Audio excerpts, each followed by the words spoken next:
Everyone, आज हम इस वीडियो में बात करेंगे एंटीसिपेटरी बेल के बारे में। एंटीसिपेटरी बेल क्या है, कब फाइल कर सकते हैं, क्या एंटीसिपेटरी बेल फाइल करने के लिए हमें एफआईआर की ज़रूरत है या नहीं है, इन सारी चीज़ों को, ऐसे डाउट्स को क्लियर करेंगे इस वीडियो में। और हम ये भी बताएंगे कि एंटीसिपेटरी बेल मिलने के बाद आपके पास क्या क्या प्रिविलेज होते हैं और कौन कौन सी बाउंड्रीज आपके पास होती है जिन्हें आपको क्रॉस नहीं करना है एंटीसिपेटरी बेल मिलने के बाद भी। तो इन सारी चीज़ों के लिए डिस्कस करेंगे हम इस वीडियो में। उससे पहले मैं आपको बता दूं कि प्लीज़ चैनल सब्सक्राइब कर दीजिए अगर आपने नहीं किया हो, क्योंकि बहुत यार कर क्यों नहीं रहे हो सब्सक्राइब करो ना। मैं नहीं बोल रही हूँ इसका मतलब आप ये नहीं करोगे क्या, नहीं, मेरी वीडियो देखने का मतलब है कि आप चैनल को सब्सक्राइब करिए। थोड़ी सी जानकारी मिल जाएगी तो इससे आपका कोई नुकसान नहीं होगा। तो जानकारियां लेते रहिए, क्योंकि ये जो आपकी है ना लर्निंग हैबिट होनी चाहिए, आप लॉयर हो या नहीं हो। वो लॉयर्स के लिए कहा गया है कि लर्निंग उनकी हैबिट है, होनी चाहिए, लेकिन मुझे लगता है ये हर ह्यूमन बीइंग की हैबिट होनी चाहिए कि वो सीखता रहे। अगर आप नहीं सीखोगे तो फिर आपका जीने का मतलब खत्म हो जाएगा। डे बाई डे में रोज आपको कुछ ना कुछ सीखना है। तो मेरी वीडियो से भी थोड़ा बहुत आप कुछ लॉ सीख रहे हैं, तो इसलिए आप इसको सब्सक्राइब कर दीजिए। आप मुझे सब्सक्रिप्शन दीजिए, मैं आपको ज्ञान दूंगी। चलिए अब हम बात करते हैं वीडियो की। तो वीडियो में आते हैं, अब हमें बात किसकी करनी है, एंटीसिपेटरी बेल की। क्यों मैं एंटीसिपेटरी बेल के बारे में बात कर रही हूँ, मैं हर वीडियो में बताती हूँ कि मैं क्यों वीडियो बना रही हूँ। तो अब मैं इसको अभी मैं कुछ केस लॉस पढ़ रही थी, मैंने आपको एक वीडियो भी बनाई है कौन कौन से जो वो है एप्स हैं वो आपके मोबाइल में होने चाहिए अगर आप लॉयर हैं या फिर आप एडवोकेट मीन्स लॉयर एडवोकेट हैं या फिर आप लॉ स्टूडेंट हैं, लॉ इंटर्न हैं। तो आपके मोबाइल में कुछ ऐप्स हैं जो होना ज़रूरी है। वो कौन कौन से ऐप हैं, लॉ ट्रेंड है, लाइव लॉ है, अगर आप लॉयर हैं तो ई कोर्ट सर्विसेज ऐप है, वो भी आपके पास होना चाहिए। तो ये ऐप्स हैं जो होने चाहिए। इसमें जैसे ये जो लाइव लॉ है, लॉ ट्रेंड है, इसमें क्या होता है कि आपको डे बाय डे जो भी जजमेंट्स होते हैं वो आपको मिलता रहता है उनका अपडेट। तो इसी को मैं पढ़ रही थी, लॉ ट्रेंड पढ़ रही थी, तब मैंने उसमें देखा कि ये एंटीसिपेटरी बेल से रिलेटेड एक जजमेंट आई हुई थी जिसका नाम है मिस इलाहाबाद हाई कोर्ट की जजमेंट है। इसमें एंटीसिपेटरी बिल को रिजेक्ट किया गया है। जजमेंट का नाम क्या है, Javed Ahmad versus state of UP and others. इसमें फिलहाल उसको मीन्स जो जजमेंट है उसमें रिजेक्ट कर दी गई है एंटीसिपेटरी बिल। लेकिन मैंने इसे देखा तब मुझे याद आया कि चलिए इस टॉपिक को डिस्कस करते हैं, तो हम ये वीडियो बनाने लगे। तो मेरा मतलब है कि सोर्स क्या है, किस वजह से मुझे ये आइडिया आया, वो ये है Javed Ahmad versus state of Uttar Pradesh and others. अब हम बात करते हैं कि क्या है एंटीसिपेटरी बेल। तो एंटीसिपेटरी बेल जो है वो एक एप्रीहेंशन ऑफ अरेस्ट होने पर मिलने वाले आपको प्रिविलेज है जो एक क्रिमिनल प्रोसीजर कोड आपको देता है। मीन्स क्रिमिनल प्रोसीजर कोड का मीन्स वैसे भी आपको पता है कि जो हमारी क्रिमिनोलॉजी है और ये जो फिलॉसफी ऑफ ये क्रिमिनल लॉ है वो ये कहती है कि किसी को भी तब तक पनिश नहीं किया जाना चाहिए जब तक वहाँ पे कोई भी डाउट हो, तो उसे पनिश नहीं किया जाना चाहिए। तो ये जो क्रिमिनल लॉ है ये हमारी रेपुटेशन को भी प्रोटेक्ट करता है, इसलिए बेल के प्रोविजन दिए गए हैं। अब यहाँ पे मीन्स एंटीसिपेटरी बेल भी दिया गया है जिससे कि आप जेल ना जाए, क्योंकि बेल तो जेल जाने के बाद होती है। ये कौन सी बेल है, ये जेल जाने से पहले की बेल है।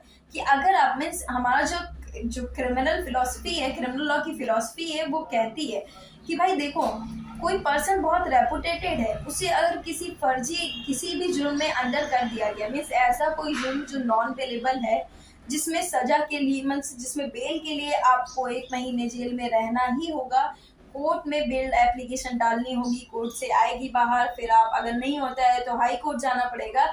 ऐसे में एक रेपुटेटेड इंसान बिना वजह जेल में क्यों रहे, इसलिए उन्होंने एक और प्रोविजन डाला, एक और प्रोसीजर डाला जो है एंटीसिपेटरी बेल का, जिसके थ्रू आप बिना जेल गए हुए आप प्री अरेस्ट वारंट ला सकते हैं। प्री अरेस्ट का जो ऑर्डर है वो ला सकते हैं, फिर आपको कोई भी पुलिस कोई भी गिरफ्तार नहीं करेगा। तो ये होता है एंटीसिपेटरी बेल। फिर अब हम बात करते हैं कि कौन सा प्रोविजन है एंटीसिपेटरी बेल से रिलेटेड हमारे जो क्रिमिनल लॉ है उसमें। तो आपको पता होगा क्रिमिनल प्रोसीजर कोड है एक, जो सारे क्रिमिनल लॉ का प्रोसीजर बताया जाता है जिस एक्ट के थ्रू। उसी में एक सेक्शन है 438 जो ये बात करता है कि एंटीसिपेटरी बेल का कैसे किस कोर्ट को अधिकार है, मिलनी चाहिए, किसे मिलनी चाहिए। और कैसे मिलनी चाहिए, ये सारी चीजों की बातें उसमें कही गई है। अब हम बात करते हैं कि किस कोर्ट को पावर है एंटीसिपेटरी बेल ग्रांट करने का। देखिए, डिस्ट्रिक्ट कोर्ट और हाई कोर्ट दोनों को पावर है। मींस आप डिस्ट्रिक्ट कोर्ट भी जा सकते हैं एंटीसिपेटरी बेल के लिए और डायरेक्टली आप हाई कोर्ट भी जा सकते हैं एंटीसिपेटरी बेल के लिए। तो जरूरी नहीं है कि आप डिस्ट्रिक्ट कोर्ट जाएं फिर हाई कोर्ट जाएं। मींस आप डायरेक्ट हाई कोर्ट जा सकते हैं, आप डायरेक्ट डिस्ट्रिक्ट कोर्ट जा सकते हैं। और एक और बात, अगर डिस्ट्रिक्ट कोर्ट आपकी बेल एप्लीकेशन को रिजेक्ट करती है तो क्या आपके सारे दरवाजे बंद हो जाते हैं? तो नहीं, आपको एक और चांस मिलता है हाई कोर्ट के सामने बोलने का। मीन्स आप उस बेल ऑर्डर जो मिला है आपका एंटीसिपेटरी बेल ऑर्डर, जो रिजेक्शन ऑर्डर है, उसकी प्रिंट आउट निकलवाएंगे, मीन्स उसकी सर्टिफाइड कॉपी निकलवाएंगे, उसको ले जा करके फिर हाई कोर्ट में एप्लीकेशन डालेंगे एंटीसिपेटरी बेल की।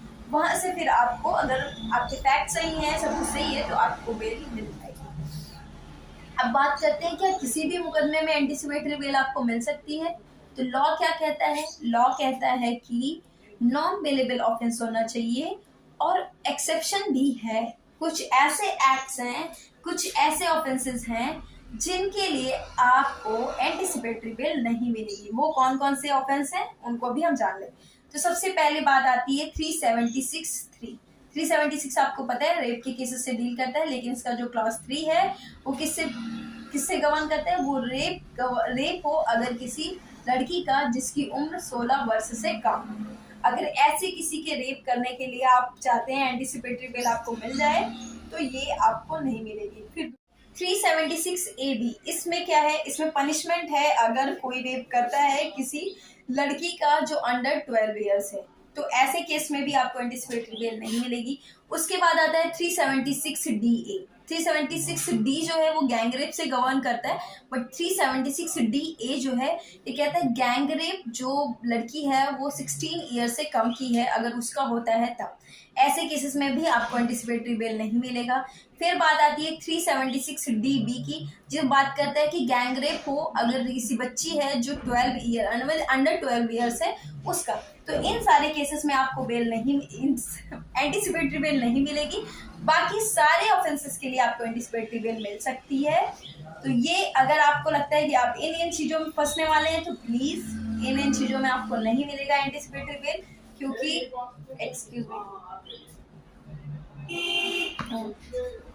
क्योंकि जो हमारा 438 है वो कहता है कि एंटीसिपेटरी बेल इन सारे में से एक्सेप्शंस हैं 438 CRPC के, तो इसलिए इनमें आपको बेल नहीं मिलेगा। अब हम बात करते हैं कि क्या क्या चीजें, मीन्स कौन कौन से इंग्रेडिएंट्स हैं जो एंटीसिपेटरी बेल मिलने के लिए जरूरी। सबसे पहला है एप्रीहेंशन ऑफ अरेस्ट, जरूरी है। दूसरा, किसी नॉन बेलेबल ऑफेंस में आपका एप्रीहेंशन ऑफ अरेस्ट हो, ये भी जरूरी है। तीसरा, आप पहले से किसी ऐसे ऑफेंस में ना फंसे हो जो नॉन कॉग्निजेबल हो, ऐसे ऑफेंसेस में आप पहले ना कभी फंसे हो, ये भी होना चाहिए। अगर ऐसा होता है तो होता नहीं कि आप पहले से ही आपका वो जो है क्रिमिनल हिस्ट्री है, तो इसीलिए आपको ना मिले जो एंटीसिपेटरी बेल है। अब बात करते हैं कि एप्रीहेंशन ऑफ अरेस्ट सिर्फ FIR से प्रूव होता है? नहीं, ये बहुत सारे वकीलों का मानना है कि जब FIR होगी उसके बाद ही एंटीसिपेटरी बेल मिलेगी आपको। ऐसा बिल्कुल भी नहीं है। इस डाउट को क्लियर करने के लिए, मीन्स अगर आप सच में लॉयर बनना चाहते, सच में अच्छे एडवोकेट बनना चाहते, तो पढ़ना जरूरी है आपके लिए। और अगर आप सच में पढ़ना चाहते हैं एंटीसिपेटरी बेल में क्या क्या चीजें चाहिए, क्या क्या चीजें नहीं चाहिए, तो आप एक केस लॉ है उसे नोट डाउन कर लीजिए, उसे पढ़िएगा।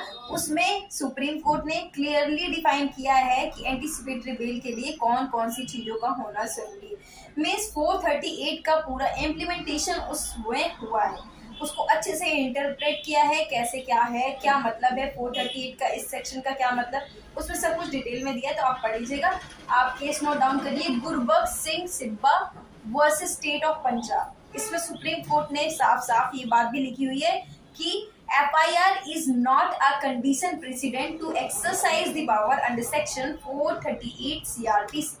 मीन्स FIR जरूरी नहीं है किसी भी एंटीसिपेटरी बेल की एप्लीकेशन को डालने के लिए। आपको एप्रीहेंशन ऑफ अरेस्ट प्रूव करना है वहां पे, ना कि FIR हुई है या नहीं हुई है ये प्रूव करना है। एफआईआर हुई है, मतलब लोगों को लगता है कि एप्रीहेंशन ऑफ अरेस्ट तभी होता है जब एफआईआर हो जाती है। ऐसा नहीं होता है। कभी कभी बिना एफआईआर मींस कभी कभी कुछ ऐसे एक्टिव मेंबर होते हैं हमारे पुलिस स्टेशन में, एफआईआर लिखती तुरंत आपको अरेस्ट कर लेते। फिर मतलब आप फिर एंटीसिपेटरी बेल कैसे डालें? जैसे आप अरेस्ट होते फिर एंटीसिपेटरी बेल नहीं पड़ती, ये भी बात याद रखिएगा। आपके अरेस्ट होने के बाद रेगुलर बेल पड़ती है, अरेस्ट होने से पहले जो बेल पड़ती है उसको एंटीसिपेटरी बेल कहते हैं। ओके, आपको समझ आ गई बात कि एफआईआर की कोई ज़रूरत नहीं होती एंटीसिपेटरी बेल के लिए। अब हम बात करते हैं, अगर आपको एंटीसिपेटरी बेल मिल गई है फिर क्या करेंगे आप? क्या आप कुछ भी कर सकते हैं? नहीं। एंटीसिपेटरी बेल ऑर्डर के साथ आपको कुछ वो मिलेंगे, क्या बोलते हैं, आपको अंडरटेकिंग देनी होगी जो कोर्ट कहती है कि आपको ये अंडरटेकिंग के साथ आपको बेल मिलेगी। वो अंडरटेकिंग क्या होंगी कोर्ट के ऊपर वो डिस्क्रिप्शन है, लेकिन जो जनरल होती है वो यही होती है कि आप बाइकआउट नहीं करोगे, आप जाओगे नहीं, भागोगे नहीं, विटनेसेस को टैम्पर नहीं करोगे, फैक्ट्स के साथ इधर उधर नहीं करोगे, और आप एक कुछ और भी चीज़ें कि मतलब सेम काइंड ऑफ ऑफेंस, मतलब जिसके लिए आपने एंटीसिपेटरी बेल मांगी है वैसे ऑफेंस में आप सस्पेक्ट नहीं होगे। मीन्स जैसे आपने रेप के लिए एंटीसिपेटरी बेल अप्लाई किया और फिर आप सच में रेप कर गए, फिर मतलब कोर्ट भी कहेगी ना कितना झूठ बोल रहा है, मुझसे खुद रेप करके आता है, इससे पहले एंटीसिपेटरी बेल ले लिया होता है। क्योंकि बहुत सारे लोग करते नहीं, टीवियों में दिखाते हैं हमारे पास तो एंटीसिपेटरी बेल है, ऐसे दिखाया करते नहीं कि हमारे पास में आप मुझे अरेस्ट नहीं कर सकते क्योंकि हमारे पास एंटीसिपेटरी बेल है, मर्डर करने से पहले एंटीसिपेटरी बेल है, बाद में मर्डर कर दी। तो ये नहीं होना चाहिए। मीन्स आपने जिस केस के लिए एंटीसिपेटरी बेल लिया है वो केस कभी मतलब कभी आपको वो ऑफेंस करना नहीं है। आप उसमें सस्पेक्ट हैं, आपको लगता है कि उस टाइप के केस में आपको अरेस्ट किया जा सकता है, इसलिए आपको बेल दी गई है। इसका मतलब ये नहीं है कि आप उसको कर दीजिए, अब आप बाद में दिखाइए कि नहीं हमने हमारे पास तो एंटीसिपेटरी बेल है। नहीं, ये बिल्कुल भी नहीं होना चाहिए, अदरवाइज आप अरेस्ट हो जाएंगे। ठीक है, अब एक बात आती है कि एंटीसिपेटरी बेल के लिए हमारा कोर्ट में प्रेजेंट रहना जरूरी है? नहीं।